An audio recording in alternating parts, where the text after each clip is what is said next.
এ জীব, মৃত্যুর যন্ত্রণা বড় কঠিন। তুমি কি মনে করো তুমি দুনিয়াতে চিরকাল বেঁচে থাকবা?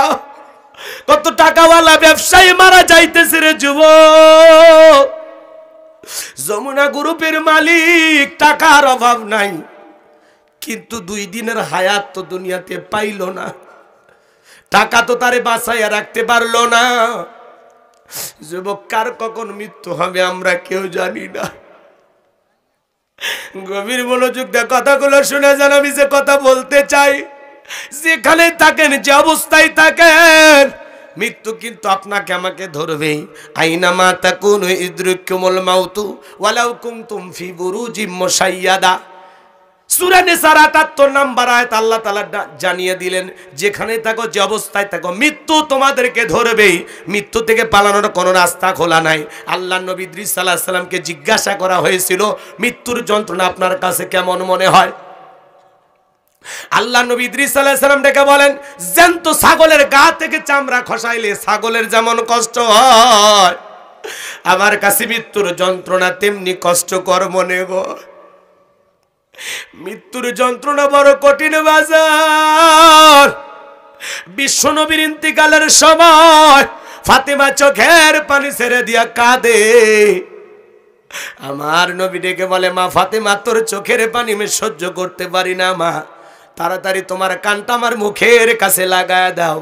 নবীজি ফিস ফিস করে কি যেন বললেন, হযরতে ফাতেমার কান্না বন্ধ হয়ে গেল। আম্মা জান আয়েশা জিজ্ঞাসা করেন, আমার মেয়ে ফাতেমা, তোমার আব্বা জানে কি এমন বলেছে মা, যার কারণে কান্নাটা বন্ধ হয়ে গেল? হযরতে ফাতেমা ডেকে বলেন, আম্মা জান, আমার বাবা আমাকে বলেছেন বাবার ইন্তিকালের পরে সর্বপ্রথম বাবার সাথে আমার সাক্ষাৎ হবে। নবীজির ইন্তিকালের পরে মাত্র 5 থেকে 6 মাস হযরতে ফাতেমা জীবিত ছিলেন। লম্বা হবে, আমি ওইদিকে যাব না। আমি যে কথা বলতে চাচ্ছিলাম বাজান, আসমান থেকে জিবরাইল এসে বলে, নবী আপনি কেমন আছেন আল্লাহ তাআলা জানতে চেয়েছেন। আমার নবী বলেন, জিবরাইল আমি আগের চাইতে অনেকটা ভালো আছি আলহামদুলিল্লাহ। কিছুক্ষণ পর জিবরাইল আবারও চলে আসলেন, ডেকে বলে, নবী গো, আজকে আসমান থেকে আমি একা আসি নাই, আমার সাথে আর একজন ফেরেশতা এসেছেন, যার নাম হলো মালাকুল মউত। দুনিয়ার কারো বাড়িতে ঢোকার পারমিশন লাগে না, অনুমতি লাগে না গো নবী, আপনার অনুমতির অপেক্ষায় দাঁড়িয়ে আছে। নবী আমার অনুমতি দিলেন। মালাকুল মউত ঘরের ভিতরে প্রবেশ করে নবীজিকে সালাম দিলেন, আসসালামু আলাইকুম ইয়া রাসূলুল্লাহ ইয়া হাবিবাল্লাহ। হুজুর, ও নবী, নবী গো আপনি কেমন আছেন? আমার নবী বললেন, আলহামদুলিল্লাহ ভালো আছি। আজরাইল ডেকে বলে, নবী আপনি যদি অনুমতি দেন তাহলে আপনার রূহটা আমি বের করব, আপনি যদি অনুমতি না দেন, আমার আল্লাহ তাআলা ডেকে বলেছেন, মালাকুল মউত রে, আমার বন্ধু যদি অনুমতি না দেয় এক মুহূর্ত দেরি করবি না, যতদিন মনে চায় আমার বন্ধু ততদিন দুনিয়াতে থাকবে। বলুন সুবহানাল্লাহ। আমার নবী বলে, মালাকুল মউত এরপরে কি আর কোনোদিন আসবা না? জিবরাইল বলে, নবী আল্লাহ তাআলা আপনার দিদারের ইন্তজাম করতেছেন। আমার ভাইয়েরা, এইবার যখন মালাকুল মউত ডেকে বলে, নবী আল্লাহ তাআলা যেদিন ওয়াদা দিবেন সেই দিন অবশ্যই আবারও আসবো, যেহেতু আপনার জীবন আছে, মৃত্যুর স্বাদ অবশ্যই আপনাকে একদিন গ্রহণ করতেই হবে। আমার নবী বলে, মালাকুল মউত আর আসতে হবে না, যেহেতু তুমি এসেই পড়েছো, তুমি তোমার দায়িত্ব পালন করতে পারো।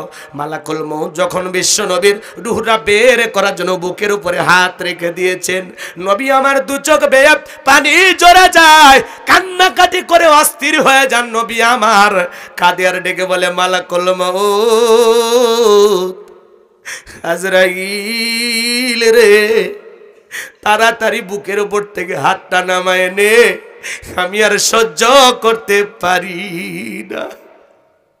মালাকুল মউত যখন বিশ্ব নবীর বুক থেকে হাতটা নামায় নিলেন, আমার নবীর 2 চোখ বে মুক্তার দানার মতো পানিগুলো পড়ে যায়। আমার নবী কাঁদে আর বলে, মালাকুল মউত, এই যদি হয় মৃত্যুর যন্ত্রণা আমার উম্মতেরা সহ্য করতে পারবে না। মালাকুল মউত আমারে কথা দে,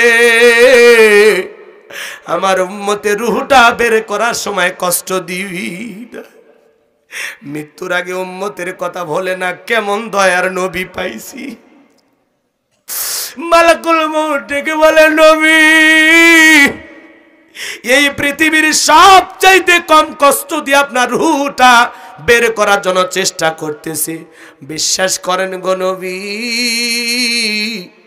আমার আল্লাহ বারবার বলেছেন মালাকুল মউত রে জীবনে কোনোদিন তোরে কোনো কিছু বলি নাই আজকে এমন একটা মানুষের কাছে যাবি যেই মানুষটাকে আমি আল্লাহ বড় ভালোবাসি এ মালাকুল মউত আমার বন্ধুরও যেন কষ্ট না হয় বিশ্বাস করেন গো নবী দুনিয়ার সবচাইতে কম কষ্ট দিয়ে আপনার রূহটা বের করতেছি আমার নবী বলে মালাকুল মউত এই যদি হয় দুনিয়ার সবচাইতে কম কষ্ট আমার উম্মতেরা সহ্য করতে পারবে না আমারে কথা দাও মালাকুল মউত ডেকে বলে নবী আপনার উম্মতের মধ্যে যারা আপনার আদর্শ মোতাবেক চলবে আল্লাহর বিধান মোতাবেক চলবে কথা দিলাম গো নবী যারা নেক আমল করবে তাদের রূহটা বের করার সময় আমি ইহসান করব দ্বিতীয়বার যখন বুকের উপরে হাত রেখে দিয়েছেন আমার নবী আবার কান্না করেন আর ঠিক বলেন মালাকুল মউত আজরাইল রে তাড়াতাড়ি হাতটা নামায়নি আমি নবী সহ্য করতে পারি না আমার কাছে মনে হয় উহুদ পাহাড় আমার বুকের উপরে চেপে ধরা হয়েছে নবীর কাছে যদি মৃত্যুর যন্ত্রণা এমন মনে হয় আপনার আমার মৃত্যুর যন্ত্রণা কত কঠিন হতে পারে বাজান পাশে কবরস্থান ওরাও তো দুনিয়াতে ছিল কত যুবক বৃদ্ধ শিশুরা ঘুমায় আসে একদিন আপনি আমি থাকবো না মাহফিল থাকবে বক্তা থাকবে না শ্রোতা থাকবে না মাহফিল চলবে কাল কিয়ামত পর্যন্ত চলবে এই হিলফুল ফুজুল সংগঠন থাকবে সভাপতি সেক্রেটারি কেশিয়ার সদস্য থাকবে না নতুন সভাপতি কেশিয়ার সভাপতি আসবে এ বাজার মৃত্যু বড় কঠিন নবীর বুকের উপরে যখন তৃতীয়বার হাত রেখে দিয়েছেন নবীজি রুহুটা যখন বের হয়ে যাবে আমার আপনার নবী কয়েকটি কথা বললেন তার মধ্যে উম্মতদেরকে উদ্দেশ্য করে বলে গেলেন আসসালাত আসসালাত ও আমার উম্মতেরা নামাজ নামাজ ছাইরো না নবীজি রুহুটা বের হয়ে যাচ্ছে ওই সময় আপনার আমার নবী উম্মতদেরকে লক্ষ্য করে বলে গেলেন ও আমার উম্মতেরা আসসালাত আসসালাত নামাজ নামাজ নামাজ নামাজ ছাইরো না নবীজির জীবনের শেষ কথা আমরা কি আমল করতে পারবো আজকের মাহফিল থেকে কি আমরা সিদ্ধান্ত নিতে পারবো যে হুজুর জীবনে কোনোদিন আর নামাজ কাজা করব না কারা কারা আছেন নামাজ নিয়মিত পড়বেন 5 ওয়াক্ত সালাত হাত তুলে দেখান আল্লাহ আল্লাহ তোমার গোলামদেরকে তুমি নামাজি বানায় দাও একটু জোরে বলেন না আমিন হাত নামান আমার ভাইরা দুনিয়া থাকার জায়গা না বাল তুসিরুনাল হায়াতাদ দুনিয়া ওয়াল আখিরাতু খায়রু ওয়া বাকা তোমরা দুনিয়ার জীবনকে প্রাধান্য দিচ্ছ অথচ আখিরাতের জিন্দেগি হলো চিরস্থায়ী যেই জীবনের শুরু আছে শেষ নাই আসুন নেক আমল করা লাগবে আল্লাহ বলেন কি লিয়াবলুয়াকুম আইয়ুকুম আহসানু আমালা আমি আল্লাহ পরীক্ষা করে দেখব আমলের দিক দিয়ে কার আমল কত বেশি উত্তম কার আমল কত বেশি সুন্দর এই দুনিয়া হলো আমলের জায়গা এই দুনিয়া হলো পরীক্ষার জায়গা এর ফলাফল পাওয়া যাবে আখিরাতে কথা কয় না